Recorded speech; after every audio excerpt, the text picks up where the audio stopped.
गुरुजी, आपने पहले भी मुझे सही रास्ता दिखाया था। आज फिर एक बात आपसे पूछ रही हूँ। गुरुजी, मेरे साथ किसी ने दोस्त बनकर फीलिंग्स के साथ खेला। जब उसका दिल उब गया तो उसने मुझे माँ बाप की गालियाँ तक दी। मैं जानती हूँ कि अच्छा इंसान वो खुद भी नहीं है, लेकिन देखिए मुझे ही सजा क्यों मिली। 6 महीने हो गए मुझे रोते हुए। हज़ारों बार उसे माफ़ी भी मांगी, हर कोशिश की जिससे मेरे सेल्फ रिस्पेक्ट वापस आ जाए। उसको कोई फर्क नहीं है, उसकी तरक्की दिन रात हो रही है। वो खुश रहे, पर सारी सजा मुझे अकेले ही क्यों मिल रही है। किसी लड़की के माँ बाप को गंदी गालियाँ देना क्या अच्छी बात है?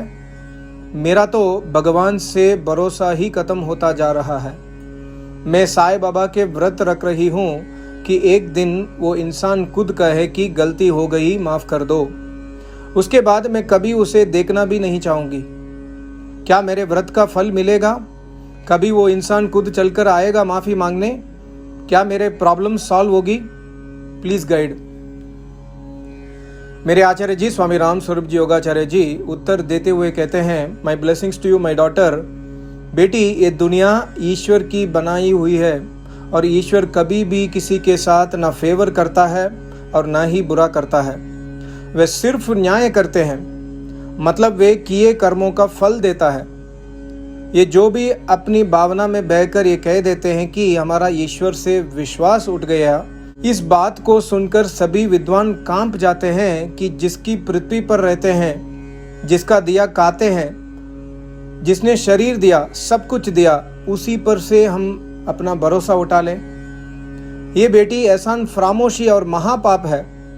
असल में बात यह है कि हम वेद नहीं सुनते, इसलिए ईश्वर के गुण कर्म स्वभाव बिल्कुल नहीं जानते और इसलिए पाप करते हैं। ईश्वर से डरते भी नहीं हैं कि वो सजा देगा।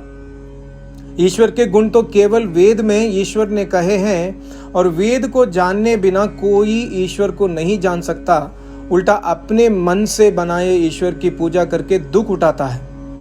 आप साईं बाबा का व्रत रखो, ये आपकी अपनी मर्जी है, लेकिन वेदों में साईं बाबा का नाम नहीं है और वेद के विद्वान उन्हें ईश्वर नहीं मानते। हाँ, अपनी मर्जी से कोई भी उन्हें ईश्वर माने, ये उसका कर्म है और कर्म का फल सृष्टि रचने वाला निराकार परमेश्वर देता है।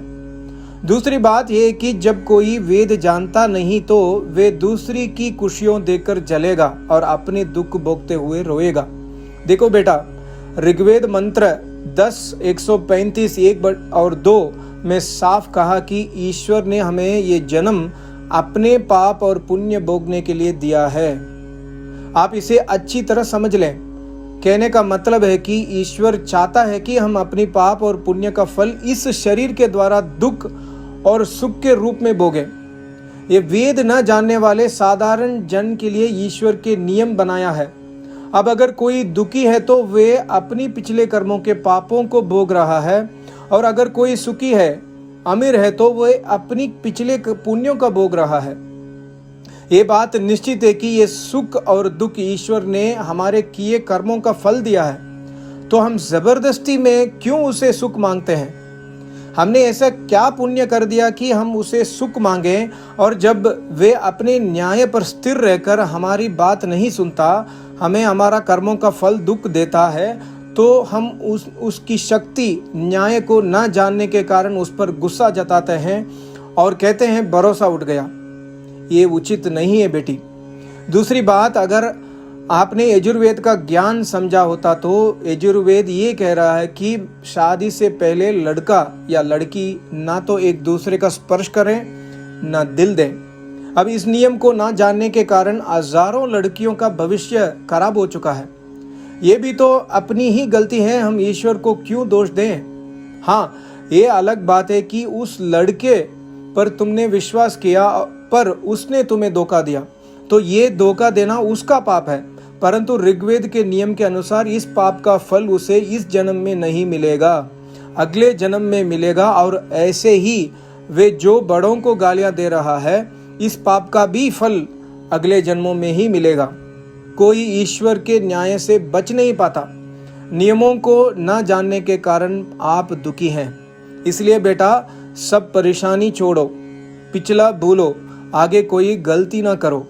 शुभ कर्मों में ध्यान लगाओ और वेदों के अनुसार एक निराकार सर्वव्यापक सृष्टि रचने वाला परमेश्वर को पूजा करो। बाकी जो जिसका मन है करे। कितना सुंदर उत्तर है। सबको नमस्ते। ओम।